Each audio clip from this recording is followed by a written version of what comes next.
কালকে একটা দারুণ ছবি দেখিয়েছিলাম, মজা পেয়েছিলেন, আবার একবার দেখাবো। এখানে দেখুন সেই ছবিটা, হাওড়ার ছবিটা দেখুন। এই যে এই দেখুন, প্রধান শিক্ষক যান না, অসুস্থ, কতটা অসুস্থ দেখুন, কি সুন্দর নাচছেন নৃত্যশিল্পী প্রধান শিক্ষক। তার মেয়ে গিয়ে ক্লাস নেন, তিনি আবার বিরাট দাপুটে, তার কি চিৎকার চেঁচামেচি। তিনি তো সেবা করছেন মানুষের, মাইনেটা দিচ্ছেন বাবার।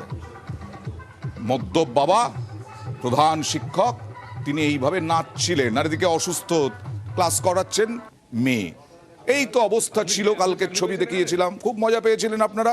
হ্যাঁ, আমরা খবর করি ব্যবস্থা নেওয়ার জন্য। এবার ব্যবস্থা নেওয়ার হুঁশিয়ারি প্রাথমিক শিক্ষা সংসদের। শুক্রবার তলব করা হয়েছে এই প্রধান শিক্ষক এবং তার মেয়েকে। শিক্ষকের বিরুদ্ধে কড়া ব্যবস্থা নিতে চলেছে শিক্ষা সংসদ। আমরা নজর রাখবো অবশ্যই কি কড়া ব্যবস্থা নিতে চলেছে।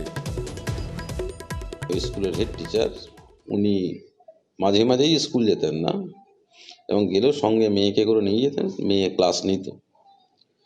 আমরা অলরেডি রিপোর্ট পেয়ে গেছি, আমরা খুব দ্রুত আইনানুগ পদক্ষেপ করব। স্কুলের সবাইকে কনসার্ন এসআই সমস্ত সবাইকে নিয়ে আমরা একটা হিয়ারিং করব, খুব কড়া পদক্ষেপ নেব। আমরা দরকার হলে টিএম টিচারকে সাসপেন্ড করব। ভিডিওর বিষয়টা আমাদের স্কুলের সঙ্গে কোনো সম্পর্ক নেই, আমরা আপাতত স্কুলের পার্টটা দেখছি। সেখানে খুব সিরিয়াস অ্যালিগেশনস যে বাইরে থেকে কেউ এসে স্কুলে ক্লাস নিতে পারে না।